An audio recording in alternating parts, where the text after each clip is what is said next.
નમસ્તે મિત્રો, આજે આપણે વાત કરવાના છીએ હોટલમાં વૃદ્ધ દાદા સાથે બનેલી ઘટના। એક ગામ હતું। એ ગામમાં સાંજ પડવા આવી હતી। ગામડાની નાનકડી ગલીઓમાંથી પસાર થતો પવન ઘરના ઝાપા હલાવી રહ્યો હતો। ગલીના છેડે એક માટીના ઓરડાવાળું ઘર હતું। એ ઘરના ઓસરીમાં બેઠેલા દાદા અંદાજે 50-55 વર્ષની ઉંમરના વિચારમાં તલ્લીન હતા। સફેદ વાળ, ઝાંખું થયેલું મુખ, પણ આંખોમાં અજાણી તેજસ્વી કિરણો હજી પણ ઝળહળતી હતી। બાળપણથી જ જીવન દાદાને ક્યારેય સરળ મળ્યું નહોતું। નાની વયે પિતાનું અવસાન, માતાની મહેનત, ભાઈઓનું ભારણ, આ બધું સહન કરીને દાદાએ પોતાનું બાળપણ કાપ્યું હતું। રોજ સવારે વહેલા ઉઠીને ખેતરમાં કામ કરવા જવું, સાંજે પાછા ફરીને નાના ભાઈઓને ભણાવવા બેસાડવું, આવો કડવો પણ મજબૂત અનુભવ દાદાને બાળપણથી જ મળ્યો હતો। જીવનભર ઈમાનદારી એ દાદાની ઓળખ બની ગઈ હતી। ગામડામાં ઘણા લોકો એમ કહેતા, આ માણસ પાસે પૈસા બહુ નથી, પણ દિલથી સાચો છે। દાદાએ ચહેરા પર ગૌરવભેર સ્મિત હોય અને હૃદયમાં બીજાને દુઃખ ન પહોંચાડવાની ભાવના। સમયના વહેણ સાથે દાદા લગ્ન કરીને પોતાનું ઘર જગત સંભાળવા લાગ્યા। 2 સંતાનોને ભણાવ્યા। જીવનના દરેક તબક્કે સંઘર્ષ કર્યો। એક રૂપિયાની કદર શીખવી। જીવનમાં મોટા ધનવાન બનવાની ઈચ્છા તો નહોતી, પણ લોકો પાસે માન સન્માન ગુમાવવાનું નહીં, એ દાદાનો ધર્મ હતો। ગામના લોકો દાદાને ભાઈ કહીને સંબોધતા, ક્યારેક કોઈને ખોટી વાતમાં ન પડતા। ન્યાયી સ્વભાવ ધરાવતા દાદાએ ઘણીવાર મધ્યસ્થી કરવા બોલાવાતા। ગામમાં કોઈ વિવાદ થયો હોય તો અંતે દાદાને શબ્દ જ અંતિમ માનવામાં આવતો। એક દિવસ દાદા પોતાના ઘરના ઓસરીમાં બેઠા હતા, ત્યારે તેમના મનમાં એક વિચાર આવ્યો। કાલે સુરત જવાનું છે, થોડું ઘરેલું કામ છે, સાથે 2-4 જૂના મિત્રોએ પણ મળવું છે। દાદા માટે મુસાફરી એ સામાન્ય બાબત નહોતી। રોજિંદુ જીવન તો ખેતર, ગામ અને પરિવાર આસપાસ જ વીતતું, પરંતુ હવે તેમને અમરેલીમાંથી સુરત જવાનું હતું। બેગ તૈયાર કરાઈ, સફેદ ધોતી, ખીચામાં રૂમાલ, થોડા પૈસા અને જીવનની યાદોથી ભરેલું હૃદય લઈને દાદા બીજા દિવસે વહેલી સવારે બસ પકડવા તૈયાર થયા। દાદાનું મન થોડું ચિંતાથી ભરેલું હતું। 2 સંતાનોને હવે પોતપોતાના કામમાં વ્યસ્ત છે। ઘરની જવાબદારીઓ બહેન અને પત્ની સંભાળી રહી છે। હું તો આટલું લાંબુ જાઉં છું, બધું સારું જ રહેશે ને? પણ સાથે મનમાં એક ઉત્સાહ પણ હતો। સુરત પહોંચીને જૂના મિત્રોને મળવું છે, વાતો કરવી છે, જીવનના એ જૂના દિવસોને યાદ કરવાનું છે। ગામના લોકો દાદાને બસ સ્ટેશન સુધી છોડવા આવ્યા। દાદા, સારી રીતે જજો। હા ભાઈ, પોતાનું ધ્યાન રાખજો।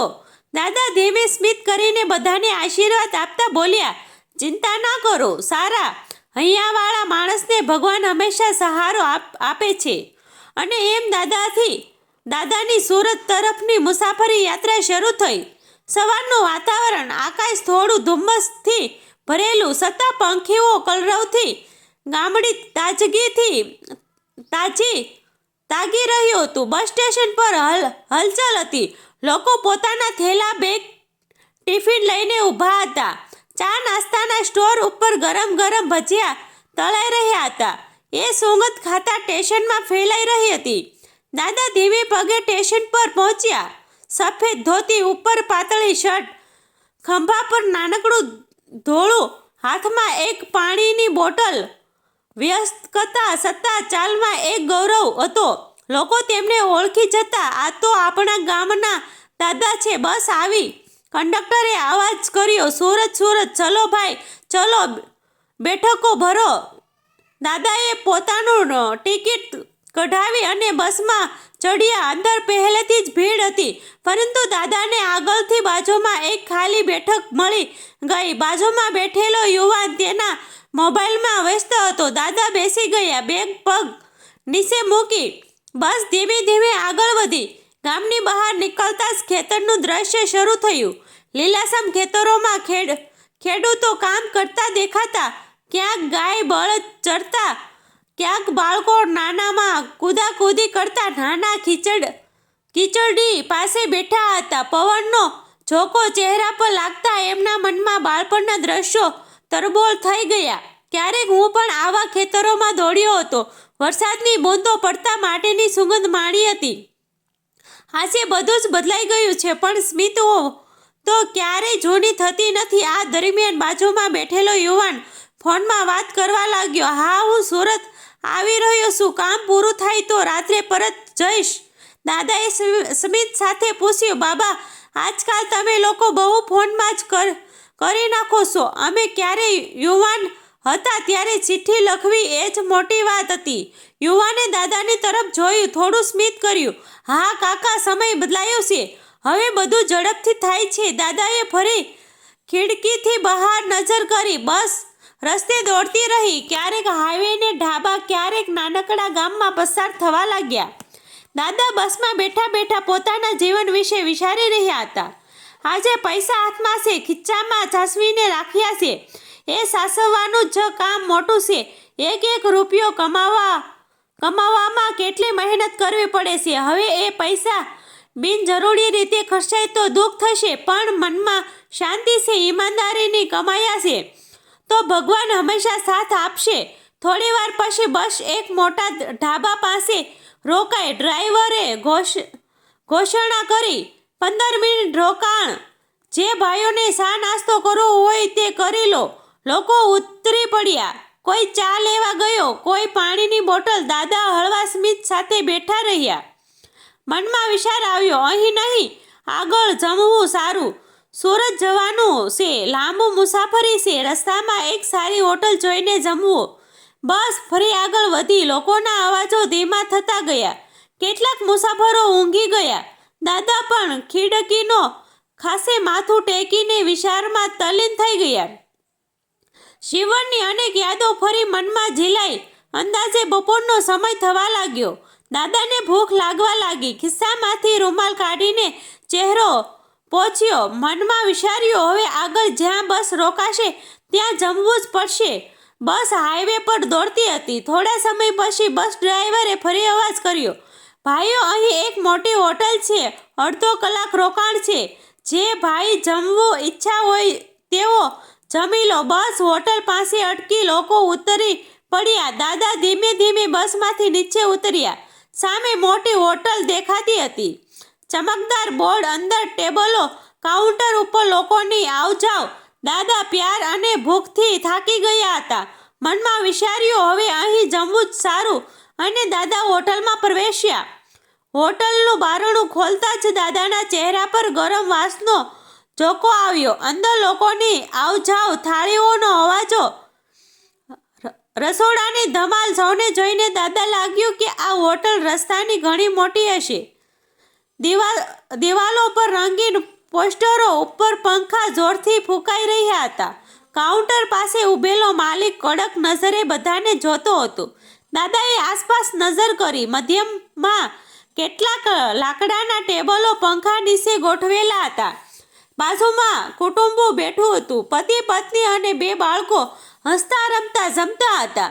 બીજા ખૂણે કેટલાક ટ્રક ડ્રાઈવર ટોળકીઓમાં બેઠા હતા, જોરથી વાતો કરતા હતા અને ભજીયા ચા મંગાવતા. દાદા શાંતિથી એક ખાલી ટેબલ પાસે જઈને બેઠા. તેઓની ચાલમાં ધીમી ગૌરવ ભેરતા હતી. ખંભા પરનું ઝોળું બાજુમાં મૂકી ચહેરો રૂમાલથી પોછ્યો. થોડી વારમાં વેટર આવ્યો. શું આપવું સાહેબ? દાદાએ ધીમે કહ્યું, એક થાળી લાવી દો. સરળ જમવાનું, ભાત, દાળ, શાક અને રોટલી. વેટરે નોટબુકમાં લખ્યું અને પાછો ગયો. દાદા ખુરશી પર ટેક લઈને બેઠા રહ્યા. મનમાં વિચાર આવ્યો, હવે ઉંમર એવી થઈ ગઈ કે વધારે ખાઈ શકાય તેમ નથી, પરંતુ દાળ ભાત ખાઈ લઉં તો બસ મુસાફરી આસપાસની પૂરી થશે. થોડી જ વારમાં ટેબલ પર થાળી આવી. ગરમ ફુલકાઓ, એક વાટકી દાળ, એક શાક, ભાત અને અથાણું. દાદાના ચહેરા પર સંતોષ છવાઈ ગયો. તેમને લાગ્યું કે આ ભોજન ભગવાને મોકલ્યું હોય એમ. દાદાએ હાથ ધોઈને થાળીમાં જમવાનું શરૂ કર્યું. એક ગ્રાસ સાથે તેમને શાંતિ મળતી હતી. સફેદ દાઢમાં દાળના કણો અટવાઈ જતા પણ તેઓએ હળવી સ્મિત સાથે ખાઈ લીધું. આસપાસનો અવાજ, લોકોની આવજાવ, બાળકોની રમઝટ, આ બધું હોવા છતાં દાદાનું ધ્યાન ફક્ત થાળીમાં જ હતું. ભોજન દરમિયાન દાદાના મનમાં વિચાર આવતા ગયા. આજે અહીં બેઠો છું અજાણ્યા લોકો વચ્ચે, પરંતુ જીવનની દરેક સફળ આવું જ શીખવે છે કે અજાણ્યા વચ્ચે પણ આપણે પોતાની મર્યાદા જાળવી રાખવી જોઈએ. પૈસા છે જમવા માટે, પરંતુ ઈમાન એ સૌથી મોટું સંપત્તિ છે. વેટર વારવાર પૂછતો, થોડી દાળ વધારે દઉં? ના ભાઈ, પણ પૂરતું છે. ભોજન પૂરું કરતા દાદાએ પાણી પીધું, રૂમાલથી મોં પોછ્યું, પછી ખુરશી ઉપરથી ઊભા થઈ ધીમે પગલે કાઉન્ટર તરફ ચાલ્યા. કાઉન્ટર ઉપર માલિક ઊભો હતો, ચહેરા પર થોડી તીખાશ, બોલવામાં કડવાશ. દાદાએ હળવી સ્મિત સાથે ખિસ્સામાં હાથ નાખ્યો. ભાઈ, જમવાના પૈસા લઈ લેજો. અહીંથી દ્રશ્ય બદલાયું હતું. ખિસ્સામાં હાથ નાખતા દાદાના ચહેરા પર ચિંતા દેખાઈ. ખિસ્સામાં કંઈ જ ન મળ્યું. હાથ ફરી નાખ્યો, પાકીટ ક્યાંય નહોતું. હૃદય ધડકવા લાગ્યું. દાદા થોડી ક્ષણે માટે સ્થિર થઈ ગયા. મનમાં ઝંઝાવાત ઊભો થયો. પાકીટ ક્યાં ગયું? ખિસ્સામાં તો જ રાખ્યું હતું. બસમાં રહી ગયું હશે કે ખોવાઈ ગયું? કાઉન્ટર ઉપર માલિકે આંખ ઉચકી પૂછ્યું, ક્યાં છે પૈસા? જમવા આવ્યા છો ને? તો સૂકવો. દાદાના હાથ કાપવા લાગ્યા. ચહેરો પરસેવો ભીજાઈ ગયો. અવાજ અચાનક અટકી ગયો. દાદાના કંપાતા હાથ ખિસ્સામાંથી વારવાર બહાર આવતા હતા, પણ પાકીટ ક્યાંય નહોતું. ચહેરા પર ગભરાટ સ્પષ્ટ દેખાતો હતો. માથા પર પરસેવોની બૂંદો ઝળહળતી હતી. કાઉન્ટર ઉપર ઊભેલો માલિક કડક અવાજે બોલ્યો, સાહેબ, જમ્યા છો તો હવે પૈસા તો આપવા જ પડશે. આમ ખાલી હાથ આવી જમવું હોય તો આવવું જ ન જોઈએ. આ વાક્ય સાંભળી જ દાદાનું હૃદય ધ્રુજી ઉઠ્યું. આસપાસ ઊભેલા થોડાક લોકો હસતા હસતા એકબીજાની સાથે બોલવા લાગ્યા. લાગે છે દાદા પૈસા નથી, બસ ખાલી જમવા આવી ગયા. અરે વાહ, આજકાલ આવા લોકો પણ જોવા મળે છે. દાદાના કાનમાં એ અવાજ તીક્ષ્ણ કાંટાની જેમ ઘૂસી ગયા. આવું તો જીવનમાં ક્યારેય ન થયું હતું કે કોઈએ તેમને નિષ્ફળ કે ગરીબ કહી મજાક ઉડાવી હોય. દાદાના ચહેરા પર અપમાનનો ઘા દેખાઈ રહ્યો હતો.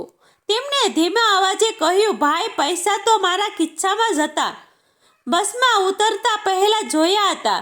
કદાચ ક્યાંક પડી ગયા હશે. માલિકે નાક ચડાવતા જવાબ આપ્યો, અમે રોજ અનેક ગ્રાહકો જોઈએ છીએ. પૈસા વગર ખાવા આવતા હોય તો આવા બહાના બનાવે છે. અમને કંઈ નવું નથી લાગતું. અમે જમ્યા છો. તમે જમ્યા છો તો હવે તરત પૈસા આપો. દાદાના હોઠ કાપતા હતા. આંખોમાંથી આંસુ ઝીલાઈ રહ્યા હતા, પણ તેઓએ તેને રોકી દીધા. આખું શરીર થરથર કપતું હતું. કોઈ એક મુસાફરે દાદાને ઓળખી લઈને કહ્યું, અરે, આ તો અમરેલીના દાદા છે. બહુ ઈમાનદાર માણસ છે. પૈસા વગર જમવા આવશે એવું શક્ય જ નથી. પણ હોટલવાળો કંઈ સાંભળવા તૈયાર નહોતો. સાહેબ, અમને ઓળખાણથી કોઈ લેવા દેવા નથી. પૈસા લાવો, નહીં તો. દાદાની નજર જમીન પર પડી ગઈ. મનમાં વિચારવા વાવાઝોડા. જીવનભર ઈમાનદારીથી કપાયું. ક્યારેક એક પૈસો પણ ખોટો નહીં લીધો. આજે એક પાકીટ ખોવાઈ જવાથી લોકો સામે અપમાન સહન કરવું પડે છે. આ શું પરિસ્થિતિ છે ભગવાન? દાદાના હાથ કપાતા હતા. ચહેરા પર ગભરાટ. આસપાસ ઊભેલા લોકો હવે સુસ્ત થઈને જોઈ રહ્યા હતા. કોઈ દયા દર્શાવતો, કોઈ હસતો. એક પળ માટે દાદાને લાગ્યું કે કદાચ હવે તેમને ખરેખર જ શરમથી માથું ઝુકાવી હોટલમાંથી બહાર નીકળવું પડશે. અને એ જ ક્ષણે બસમાંથી અવાજ આવ્યો, કાકા, કાકા, તમારું પાકીટ બસમાં પડ્યું હતું. લો, મેં લાવ્યો. સૌની નજર બસ તરફ વળી. ત્યાંથી દાદાને એક સંબંધી હાથમાં પાકીટ લઈને દોડી આવ્યો. બસમાંથી દોડી આવેલા સંબંધીના હાથમાં દાદાનું પાકીટ ઝળહળતું હતું. કાકા, તમારું પાકીટ તમારી સીટ નીચે પડ્યું હતું. બસમાંથી ઉતરી ગયા ત્યારે ધ્યાન નહોતું રહ્યું. મેં જોયું અને તરત લઈ આવ્યો. દાદાના ચહેરા પર અચાનક હળવું સ્મિત ફેલાઈ ગયું. કપતા હાથથી તેમણે પાકીટ પકડી લીધું. હૃદયમાં જે ભાર પથ્થર બની ગયો હતો તે એક પળમાં હળવો થઈ ગયો. હોટલમાં માલિક સહિત સૌ લોકો આશ્ચર્યથી દાદાને જોતા રહી ગયા. દાદાએ પાકીટ ખોલ્યું. અંદર 500-500ની નવી નોટો સાચવેલી હતી. એક નોટ બહાર કાઢીને સીધી કાઉન્ટર ઉપર મૂકી. દાદાનો અવાજ હવે કપતો નહોતો, ગૌરવભેર હતો. લ્યો ભાઈ, તમારા જમવાના પૈસા ગણી લેજો. પૈસા વગર હું ક્યારે નહીં જમવા ના આવું. કાઉન્ટર ઉપર ઊભેલા માલિક ચોંકી ગયો. થોડા ક્ષણે પહેલાં જ જેને એને અપમાનિત કર્યો એની પાસે તો પૂરતા પૈસા હતા. આજુબાજુના મુસાફરોએ પણ અફસોસ થયો કે તેઓએ એક વૃદ્ધ ઈમાનદારી વ્યક્તિ પર શંકા કરી બેઠા. હોટલમાં થોડો સમય શાંતિ છવાઈ ગઈ. માલિકે શરમની નજર નીચે કરી. માફ કરજો સાહેબ, હું તમને ઓળખતો ન હતો. એ માટે દાદાએ કડક નજર કરી, પણ પછી અવાજ નરમ કર્યો. ભાઈ, માણસને ઓળખવા માટે તેના ખિસ્સામાં કેટલા પૈસા છે એ જોવાની જરૂર નથી. માણસનો સ્વભાવ જ તેની ઓળખ છે. પૈસા તો ક્યારેય ખોવાઈ જાય, પણ ઈમાનદારી અને ગૌરવ ક્યારેય ખોવાતા નથી. આ શબ્દો હોટલમાં બેઠેલા દરેક દિલનો સ્પર્શ ગયા. મુસાફરો એકબીજા સાથે ધીમે બોલવા લાગ્યા. સાસુ કહે છે દાદા, સાસો માણસ ક્યારેય નાણથી ન માપવો. દાદાએ પાકીટ ખિસ્સામાં મૂક્યું, રૂમાલથી ચહેરો પોછ્યો અને ધીમા પગલે બસ તરફ વળ્યા. બસની બારીઓમાંથી બાળકો તેમને જોઈને હાથ લહેરાવતા હતા. દાદાના હોઠ પર એક શાંત સ્મિત ઝળહળતું હતું. મનની અંદરથી એક અવાજ ગૂંજી રહ્યો હતો, આજનો દિવસ ભલે અપમાનથી શરૂ થયો હોય, પણ અંતે એ જ ઈમાનદારી અને ગૌરવથી જીત થઈ છે. બસ આગળ વધતી ગઈ. હાઈવેના રસ્તે ધૂળ ઉડતી રહી. હોટલનો માલિક હજી સુધી કાઉન્ટર ઉપર ઊભો દાદાની પાછળ જોતા જ રહ્યો. આ ઘટના માત્ર એક વૃદ્ધના જીવનની વાત નથી, પરંતુ એક મોટો પાઠ છે. પૈસા માણસને મોટો બનાવતા નથી. માણસનો સ્વભાવ જ એને સાચો માન અપાવે છે. કોઈની પરિસ્થિતિ જોઈને તરત જ નિષ્ણાત ન બનો. કદાચ એની પાસે બધું હોય, પરંતુ એ ક્ષણે તે સાબિત ન કરી શકે. ઈમાનદારી ક્યારેક પરાજય પામતી નથી. દાદા પોતાના ગૌરવ અને ઈમાનદારી સાથે બસમાં બેઠા, પરંતુ એ દિવસની ઘટના હોટલમાં હાજર દરેકના હૃદયમાં જીવનભર માટે છાપ મૂકી ગઈ. મિત્રો, તમને જણાવી દઈએ છીએ કે આ વાર્તા જે છે એ કાલ્પનિક છે. તેમાં આવતા પાત્રો નામ અને કાલ્પનિક છે.